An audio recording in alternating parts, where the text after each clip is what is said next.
नमस्कार दोस्तों, स्वागत है आप सभी का एसके एजुकेशन। आज मैं एक नई कहानी लेकर हाजिर हुआ हूँ आप सबके बीच।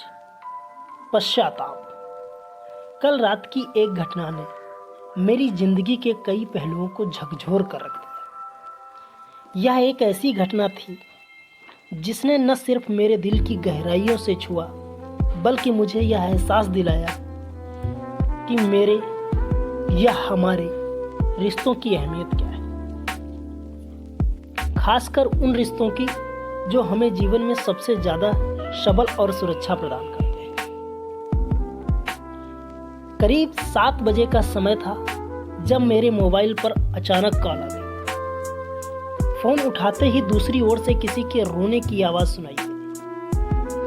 मैंने तुरंत सतर्क होकर और शांत करने की कोशिश की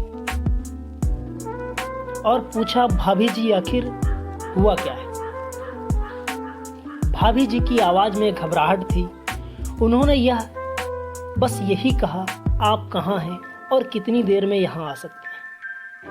मैंने उन्हें बार बार पूछा, आपको क्या परेशानी है? भाई साहब कहाँ हैं?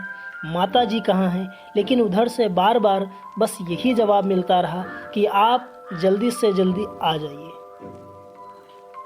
आवाज में घबराहट और असहायता थी। मैंने तुरंत अपने जाने का निर्णय लिया, लेकिन 1 घंटे लगने का आश्वासन देकर मैं वहां पहुंचा।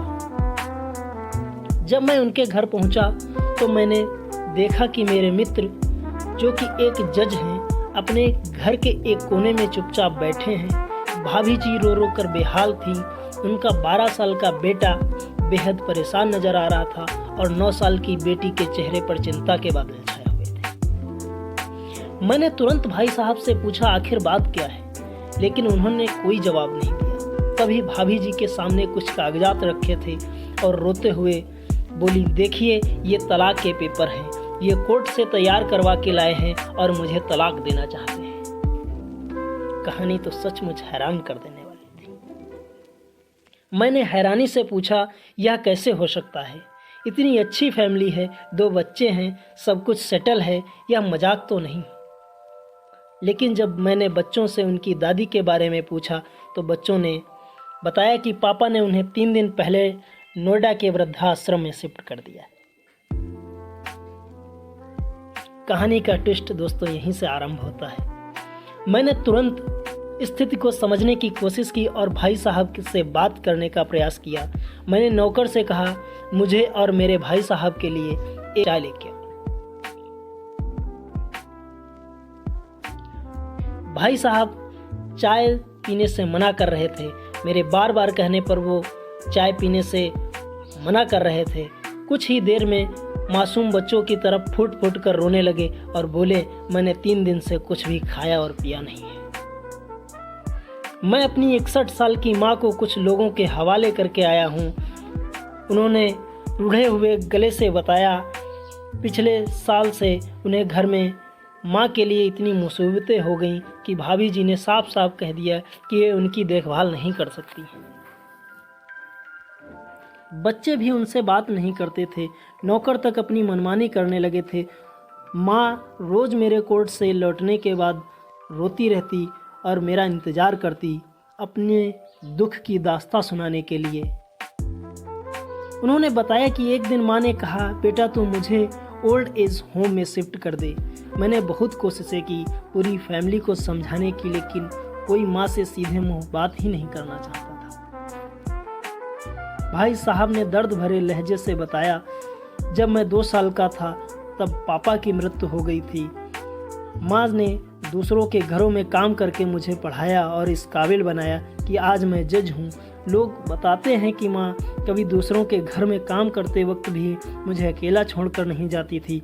आज मैं उस माँ को ओल्ड एज होम में शिफ्ट करके आया हूँ, जिसके 3 दिन से मैं अपनी माँ के एक एक दुख को याद करके तड़प रहा हूँ, जो उसने केवल मेरे लिए उठाए थे।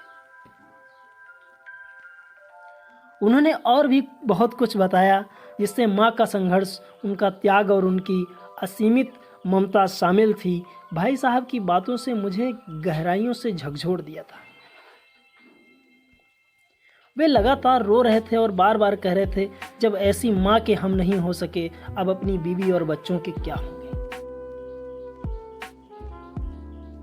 हम जिसके शरीर के टुकड़े हैं, आज हम उससे ऐसे लोगों के हवाले करके आए हैं जो उसकी आदत, उसकी बीमारी और उसके बारे में कुछ भी नहीं जानते। रात के 12:30 का समय हो रहा था। मैं और भाभी जी के चेहरे पर प्रायश्चित और गलानी के भाव देख रहा था। मैंने ड्राइवर से कहा, हम लोग अभी नोएडा जाएंगे। हम सभी लोग नोएडा के वृद्धाश्रम पहुंचे। बहुत ज़्यादा रिक्वेस्ट करने पर गेट खोला गया। भाई साहब ने गेट कीपर के पैर पकड़ लिया और कहा, मेरी माँ है, मैं उससे लेने आया हूँ। गेट कीपर ने पूछा, आप क्या करते हैं साहब? भाई साहब ने जवाब दिया, मैं जज हूँ। गेट कीपर ने कहा, यहाँ सारे सबूत सामने हैं, तब तो आप अपनी माँ के साथ न्याय नहीं कर पाए, औरों के साथ क्या न्याय करते होंगे? साहब सुनकर परेशान तो हुए, परंतु सच्चाई तो ये थी। यह सुनकर हमारे दिल में और भी दर्द भर गया। गेट कीपर अंदर गया और एक महिला वार्डन आई। उन्होंने बड़े कातर शब्दों में कहा, रात के 2 बज चुके हैं, आप लोग माँ को ले जाकर कहीं मार देंगे तो मैं अपने ईश्वर को क्या जवाब दूँ? मैंने सिस्टर को विश्वास दिलाया कि आप लोग बहुत बड़े पश्चाताप से जी रहे हैं। अंततः वह हमें माँ के कमरे में ले गई। कमरे में जो दृश्य था उसे शब्दों में बयां नहीं किया जा सकता। शब्दों में बयां करना भी बहुत मुश्किल है, परंतु कुछ इस प्रकार हुआ जो आप सुनिए। माँ के बगल में एक फ़ोटो थी जिसमें पूरी फैमिली थी और माँ ने उसे ऐसे सहेजा हुआ था जैसे वह उसकी आखिरी पूंजी हो।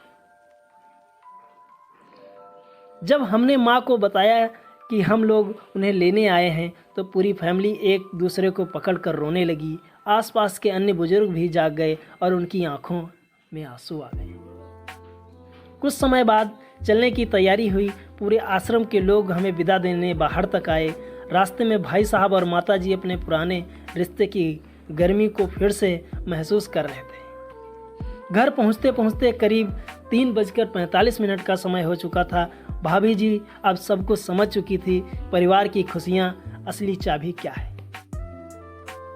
दोस्तों, मैं वापस चल रहा था, लेकिन रास्ते भर वो सारे दृश्य मेरी आंखों के सामने घूम रहे थे। माँ केवल माँ है, उसे मरने से पहले मत मारो।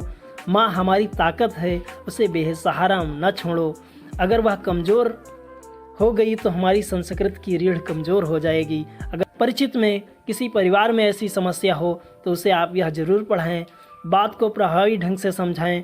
कुछ भी करें, लेकिन हमारी जननी को बेसहारा और बेघर न होने दें। अगर माँ की आंखों से आंसू गिर गए तो यह कर्ज कई जन्मों तक उतार नहीं पाओगे। यकीन मानिए, सब कुछ होगा आपके पास, पर सुकून नहीं पाओगे। सुकून केवल माँ के आंचल में है। उस आंचल को बिखरने न दो मेरे दोस्त। इस मार्मिक दास्तान को खुद भी पढ़िए और अपने बच्चों को पढ़ाइए, ताकि पश्चाताप और प्रायश्चित करने की नौबत ही ना आए। दोस्तों, इसी शब्दों के साथ में वाणी को विराम। मिलते हैं किसी अगली कहानी के साथ। जय हिंद, जय भारत।